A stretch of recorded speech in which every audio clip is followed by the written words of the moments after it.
friends, welcome to Friday. Today we're going to read chapter 10 of Pugs of the Frozen North. When we read yesterday, Sika had wandered into the Yeti noodle bar and found most of the other contestants in there. She sat down for what she thought was just a dinner of noodles, but turned out they were actually mind control noodles. And now all of the contestants are stuck there doing dishes and wanting more noodles forever, unless they can figure out a way to get out. So when we left off, Sika had sent Snowbot, the robot who was pulling one of the contestants' sleigh, to find Shen, and hopefully he can move on and try and win the race. So let's see what happens. Shen was back on the Lucky Star, sailing homeward in a warm and sunny evening, and all the pugs were crowding at the ship's prow, wagging their tails and just watching for the first sight of land. But just as he was about to dig into a nice fat ice cream that Captain Jeggings had handed him, an icy breeze began to blow. The top blew off the ice cream and landed in Shen's face, which woke him up. "Yuck, bird," he said.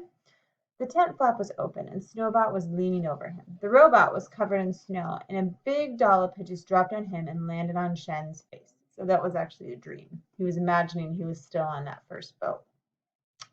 Shen sat up, wiping it away. "What are you doing here?" he asked. "Where's Sika?" Snowbot explained. "Kidnapped by Yetis?" Shen wondered if he should just harness up the pugs and sled off fast before the Yetis caught him too. But no, Sika was his friend. She was the first real friend he'd ever had. "Friends don't leave friends behind to wash dishes for Yetis," he said. "We have to do something."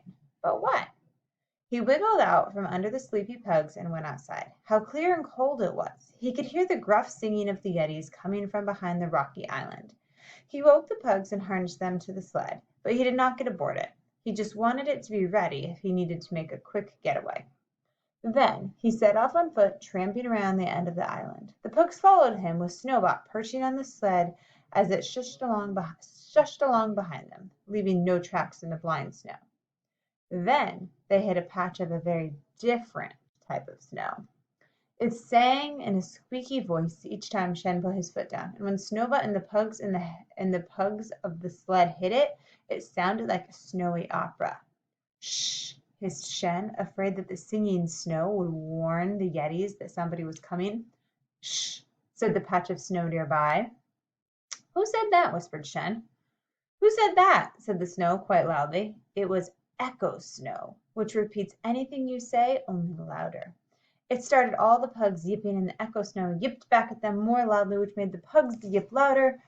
Shen stood in a storm of yips and waited for the Yetis to just come and find him. But the Yetis were too far away, busy enjoying themselves. It was a big treat for them when newcomers arrived, and they had someone else to do the washing up for a change.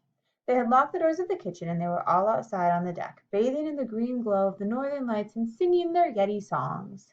After a while, when he realized that the Yetis were not coming for him, Shen had an idea. He tiptoed over to the patch of Echo Snow and started clumping it into snowballs. He showed Snowbot how to make snowballs too, and together they quickly piled the sled high with them. Then he hurried on toward the Lost Hope, while Snowbot took the sled to where the other sleds were parked and getting them ready to leave. Shen went around to the other side of the old ship alone. From there he could see the big shaggy shapes of the Yetis above him, dancing on the icy deck. He could see a steamed up porthole that must have been the kitchen, where the washing up was happening. Shen picked up a snowball and threw it as hard as he could at the Yetis. It was a brilliant shot, and it hit the biggest Yeti right in the face. The Yeti roared. "Who threw that?" "It was me," whispered Shen, throwing another snowball. "It was me," shouted the snowball, landing behind the Yetis. They turned to see who had spoken. Shen whispered, "Over here," and threw another. "Over here," it called, hitting the Yeti's biggest head. The Yeti scowled at the others. "It wasn't us," they said. "Yes, it was," said a snowball, landing out of sight. "You big hairball," said another snowball. The biggest Yeti pulled out some snow from his fur and squeezed it into a snowball. The others scooped snow off their decks and the roofs of their cabins. Soon the air on the deck was full of flying snowballs, and the Yetis pelted each other. Shen kept throwing snowballs too. "Miss me," Shen's snowballs jeered, and "Hey, Furface, over here." And the Yetis picked up the burst balls of Echo Snow and made fresh snowballs from them, and the echo snow echoed their own angry shouts as well as the things Shen was whispering. Before long, the snowball fight had turned into a full-scale snowball battle. There's that picture of this snow battle happening right here. Shen's just trying to confuse the Yetis and turn them against each other. None of the Yetis noticed a small boy scrambling up the side of their old ship and knocking on the kitchen porthole. The poor washer-uppers inside had not thought to open the porthole. Helga Hammerfest and Mitzi Von Primm and Shackleton Jones could never have squeezed out through it, and Sika was too busy drying to have even noticed. Then Shen tumbled in, bringing a cold blast of air with him, which startled the washer-uppers to their senses.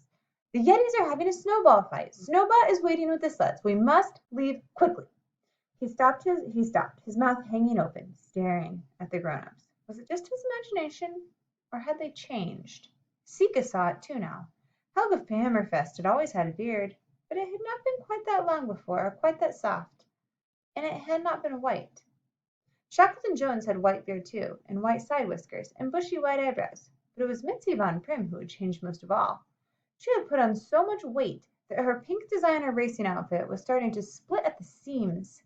Her face and hands were covered with soft white fur, and her eyes were glowing blue. They're turning into Yetis, said Shen. It must be a side effect of the noodles, said Sika, and she checked her reflection at the bottom of the freshly cleaned saucepan to see if she was turning into Yeti. She wasn't, which was relief. She supposed it must have been because the others had been eating at the Lost Hope for much longer than her, and they had eaten way more noodles. That must be who the Yetis are, she said. They're the sailors from the Lost Hope, and the other poor souls who've happened to all be transformed by eating snow noodles. Lovely snow noodles, said Mitzi Von Primm, stroking her own white fur. Shackleton Jones said, This is completely impossible. How could anyone turn into a Yeti? Most unscientific, I say. Then he caught sight of his own reflection in the pan that Sika held up for him. Ah! I don't want to be a Yeti. His shriek startled Helga Hammerfest from her own trance. Neither do I, she said. There was something I had to do. That's right, the race! I was on my way to the North Pole. Then you better get out of here and stop eating noodle snow, said Shen. But the doors are locked, complained Sika. Helga, said Shen, you can open them, can't you? Helga stomped open to the doors and leaned on them with all her weight. There was quite a lot of Helga's weight. And the doors smashed open easily. They all ran out into the ballroom and past the empty tables, all except Mitzi, who stopped to pick up a few stray noodles that had fallen on the tables. Come on, shouted Sika. Don't eat any more of those, cried Shackleton Jones. But I like them, said Mitzi, slurping up the noodles. And I like being a Yeti. Look at my lovely silk fur. And she shook off the tatters of her racing outfit and stretched out her long white hairy arms, admiring the way the candlelight shone on her pelt. It was used to be Mitzi. Now she's a Yeti.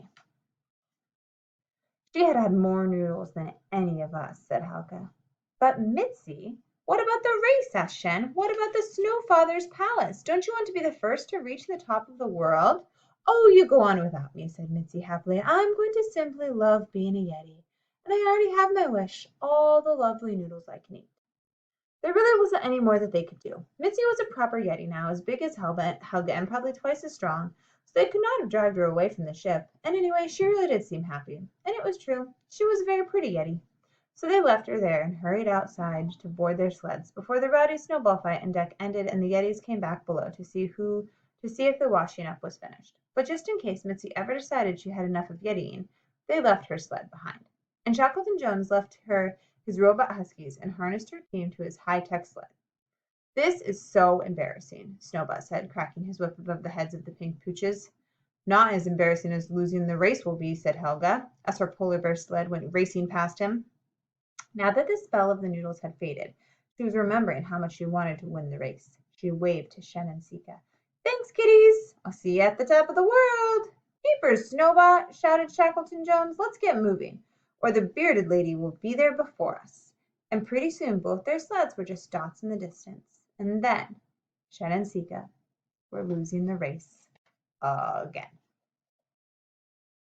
We'll see if they catch up on Monday.